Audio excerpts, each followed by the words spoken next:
Dans cette vidéo, nous abordons le thème du mandat simple ou mandat exclusif. Un sacré dossier. On vous explique quel mandat choisir pour que votre maison puisse être vendue dans les meilleures conditions. Ça commence par le choix du nombre d'agences pour la mise en vente et c'est hyper important. Et on vous dit pourquoi. Vous allez voir, vous risquez d'être surpris car vous allez découvrir des choses auxquelles vous n'auriez pas pensé. Et en fin de vidéo, on vous donne aussi une astuce qui vous permettra de conforter votre choix. Et tout ça juste après ça.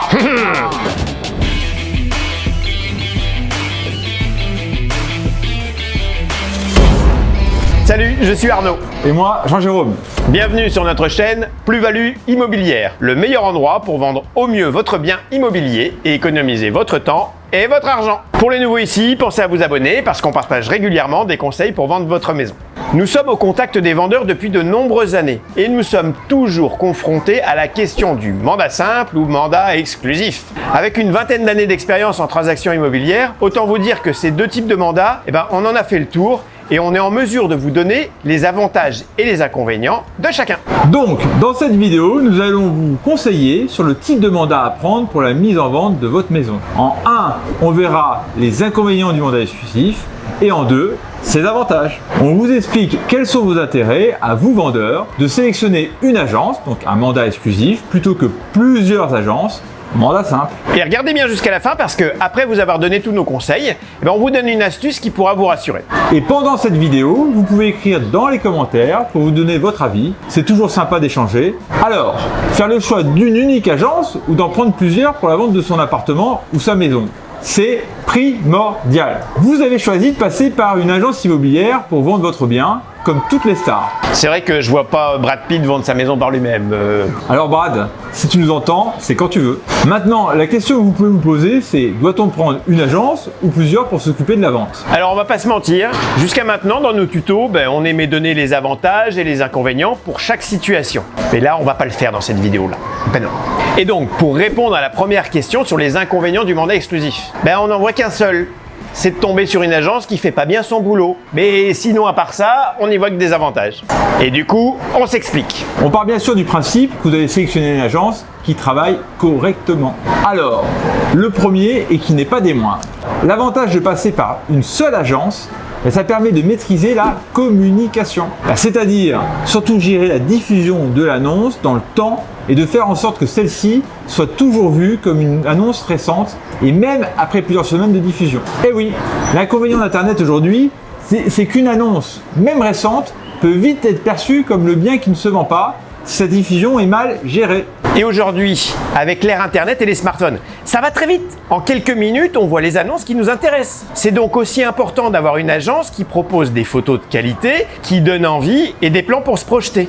En France, il y a très peu de supports de diffusion connus et utilisés. Allez, on les compte largement sur les doigts d'une main. Du coup, on peut dire qu'on les compte largement sur les doigts d'une main. Du coup, si on fait le choix de prendre plusieurs agences, on multiplie la même annonce sur le même support, le même site internet, sans pour autant multiplier le nombre d'acquéreurs qui la verront. C'est bête comme chou, mais c'est la réalité. Entièrement d'accord. C'est la même personne qui va voir l'annonce pour le même bien 2 ou 3 fois, plutôt qu'une seule fois. Le gros effet pervers. Le gros effet pervers en termes de communication et que ça décrédibilise le bien. Plutôt que de mettre votre maison sur un piédestal et d'en faire un bien unique, on tombe très vite sur l'effet de masse de déjà vu. Et encore plus s'il ne se vend pas rapidement. Une bonne affaire en immobilier, c'est la rareté. Du coup, un bien trop vu est un bien qui n'est pas rare et qui peut être vite catalogué comme un bien que personne ne veut. En bref, ça dessert. En règle générale, un acquéreur en recherche active regarde les sites d'annonces sur Internet à minima 2 fois par jour. Alors, après une semaine de mise en vente, la personne en recherche, elle sera déjà tombée 14 fois sur votre bien. Ça, c'est un chiffre que vous pouvez multiplier par 2 s'il y a eu 2 agences ou par 3 s'il y en a eu 3 et ainsi de suite. Donc, en gros, si vous prenez 3 agences, un même acquéreur aura vu votre bien 42 fois en une semaine. Bah oui, il est possible qu'il soit déjà lassé de votre maison, même avant l'avoir visité. C'est dommage, non? Bah plutôt oui. À ça, rajouter des différences dans chaque annonce, de qualité de photo, de superficie, et dans certains cas même, de prix. Ça fait envie, hein? Et en plus, ça rassure pas. Alors, vraiment pas d'intérêt. Ce qui est dingue dans tout ça, c'est que 3 semaines pour vendre un bien, c'est un délai court. mais sur la toile, ça peut vite paraître comme une éternité pour un acquéreur.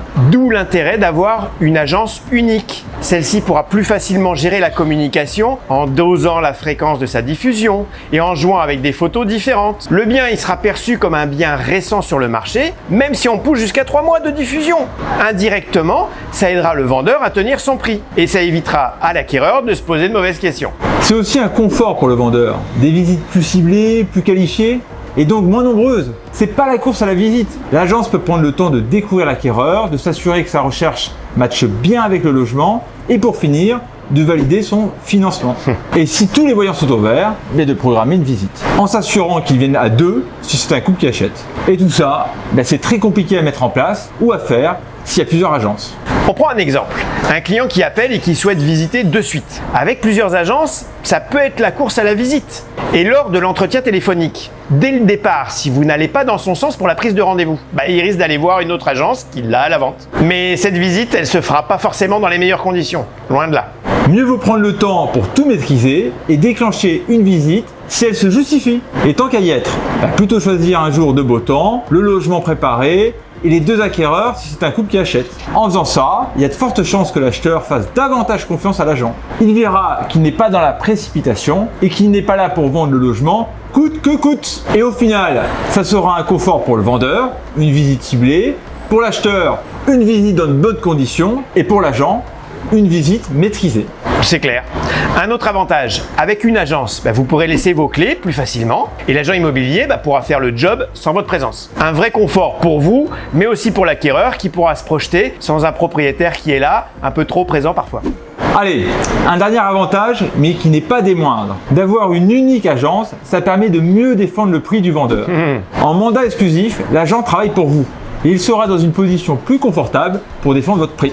L'agent pourra toujours faire ressentir à l'acquéreur que si ce n'est pas lui qui achète, il vendra à un autre acquéreur. C'est une position moins agressive mais plus efficace pour la vente. Oui, l'acquéreur ne sera pas en face d'un agent immobilier qui veut vendre son bien coûte que coûte, avec en prime un message subliminal qui peut vouloir dire que d'autres personnes sont intéressées. C'est encore un avantage car l'agent ne sera pas en position de faiblesse face à une offre et pourra défendre le prix du vendeur sans risquer que la vente lui échappe. En mandat simple, l'agent immobilier, il travaille pour l'acquéreur. Oui, face à une offre, il aura tendance à défendre l'offre de l'acquéreur pour éviter que la maison ne soit vendue par un autre confrère si cette offre ne passait pas.